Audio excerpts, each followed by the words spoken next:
Hi అండి. అందరికీ నమస్కారం. Welcome to my channel. ఈ వీడియోలో ప్రభుత్వ ఉద్యోగుల, పెన్షనర్ల కీలక సమస్యలపై పరిష్కార మార్గం అంటూ అప్డేట్ రావడం జరిగింది.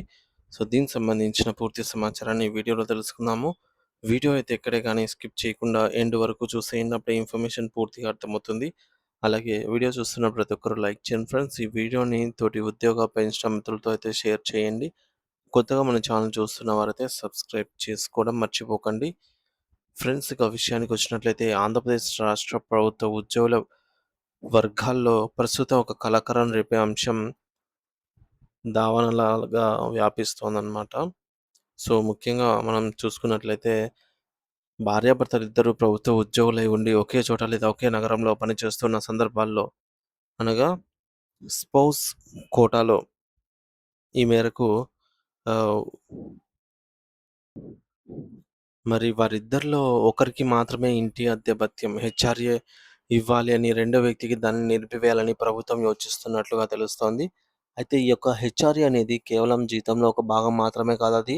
ఒక ఉద్యోగి హోదాను, వారి యొక్క గ్రేడ్‌ని బట్టి మారుతూ ఉంటుంది. ఉదాహరణకు ఒక 4వ తరగతి ఉద్యోగికి వచ్చే హెచ్ఆర్ఏ కంటే గ్రూప్ 1 లేదా ఐఏఎస్ క్యాడర్ అధికారులకు వచ్చేటటువంటి భత్యం అనేది చాలా ఎక్కువగా ఉంటుంది. ప్రభుత్వం ఈ యొక్క మొత్తాన్ని కట్ చేయడం అంటే ఆ ఉద్యోగి శ్రమకు ఇచ్చే గౌరవంలో కోత విధించడమే అవుతుంది. అయితే ఈ యొక్క ప్రతిపాదన వెనుక ఉన్న అసలు కారణాలు వింటే ఎవరైనా ఆశ్చర్యపోవాల్సిందే.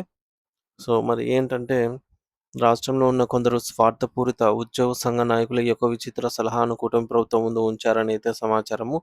సో, దీనికి వారు చెబుతున్నటువంటి సాకేంటంటే రాష్ట్ర ఖజానాలో ప్రస్తుతం తీవ్రమైన లోటు బడ్జెట్ ఉంది కాబట్టి ఇలా చేయడం ద్వారా ప్రభుత్వానికి కొంత ఆదా అవుతుంది అనైతే వారు నమ్మబలుకుతున్నారు అంటున్నారు.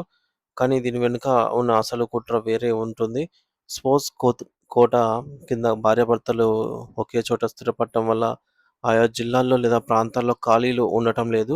దీనివల్ల ఈ యొక్క నాయకులు సిఫార్సు చేసిన వ్యక్తులకు వారు కోరుకున్న చోటికి బదిలీలు చేయించుకోవడం సాధ్యపడటం లేదు. అందుకే స్పోర్ట్స్ కోటాలో ఉన్న వారికి ఆర్థిక నష్టం కలిగిస్తే వారు ఇబ్బంది పడి దూర ప్రాంతాలకు వెళ్తారని, అప్పుడు తమ తమ వారికి అవకాశాలు వస్తాయని నాయకులు భావిస్తున్నారనైతే చెప్తున్నారు. ఇది తోటి ఉద్యోగుల పొట్ట కొట్టే చర్య కాదా అని సామాన్య ఉద్యోగులు సైతం ప్రశ్నిస్తూ ఉన్నారు.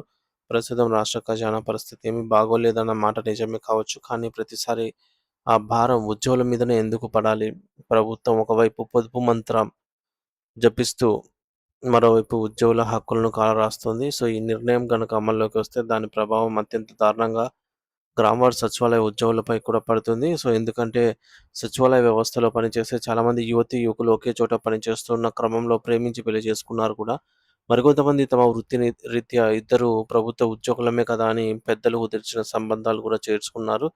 మరి వారి యొక్క తర్వాత వారు ఉపాధ్యాయులైతేనేమి, ఆరోగ్య శాఖ సిబ్బంది అయితే ఈ కోవలో ఎక్కువగా అయితే ఉండవచ్చు.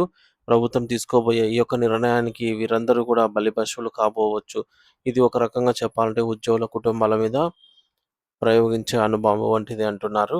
అసలు ఉద్యోగులు ప్రభుత్వం నుండి ఏం కోరుకుంటున్నారు? వారు ప్రధానంగా 3 డిమాండ్‌లు వినిపిస్తున్నాయి. ఒకటి సీపీఎస్ రద్దు చేసి పాత పెన్షన్ విధానాన్ని పునరుద్ధరించడము. రెండోది కొత్త వేతన సవరణ పీఆర్సీ అమలు చేయడం. మూడోది గత ప్రభుత్వం నుండి నిలిచిపోయిన సుమారు 36,000 కోట్ల రూపాయల బకాయిలను వెంటనే చెల్లించడము.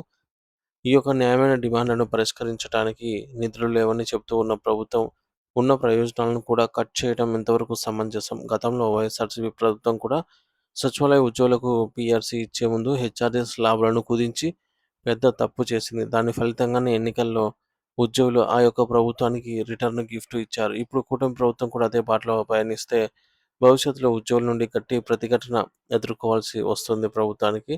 ఉద్యోగులు స్పోర్ట్స్ కోటా కింద ఒకే చోట ఎందుకు ఉంటారో ప్రభుత్వం ఆలోచించాలి.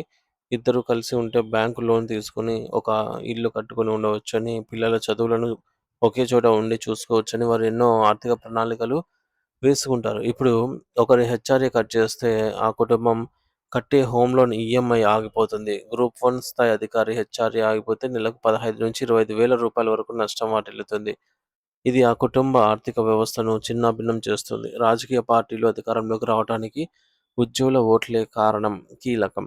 ఎన్నికల ముందు సీపీఎస్ రద్దు చేస్తామని, ఐఆర్ ఇస్తామని హామీలిచ్చి ఇప్పుడు ఇలాంటి నిర్ణయాలు తీసుకోవడం ఉద్యోగులను మోసం చేయడమే అవుతుంది. మరోవైపు ఉన్నత అధికారులైనటువంటి ఐఏఎస్, ఐపీఎస్ అధికారుల విషయంలో ఇలాంటి నిబంధనలు ఉంటాయా అని ఉద్యోగులు ప్రశ్నిస్తున్నారు. వారికి ప్రభుత్వం క్వార్టర్‌లు ఇస్తుంది. క్యాంప్ ఆఫీస్‌లో ఇస్తుంది. అన్ని రకాల వసతులు కల్పిస్తుంది. కానీ మధ్యతరగతి ఉద్యోగికి ఇచ్చే స్వల్ప అద్దె భత్యాన్ని కట్ చేయడం ఏ రకమైన న్యాయం? ఈ యొక్క విషయంపై ఉద్యోగ సంఘం నాయకులు గొంతెత్తాలి. కానీ ప్రభుత్వానికి వంత పారటం అనేది దురదృష్టకరం. సో, ఈ వార్త తెలిసినప్పటి నుండి వేలాది మంది ఉద్యోగులు ఆందోళనలో ఉన్నారు. మీడియా కూడా ఈ సమస్యలను పట్టించుకోకపోవడం విచారకరము. ప్రభుత్వం తన నిర్ణయాన్ని పునరాలోచించుకోకపోతే రాబోయే ఎన్నికల్లో దీని ప్రభావం స్పష్టంగా కనిపిస్తుంది. చాప కింద నీరులాగా ఈ యొక్క అసంతృప్తి రాష్ట్రమంతా కూడా ఈ మేరకు వ్యాపిస్తుంది అనైతే చెబుతున్నారు.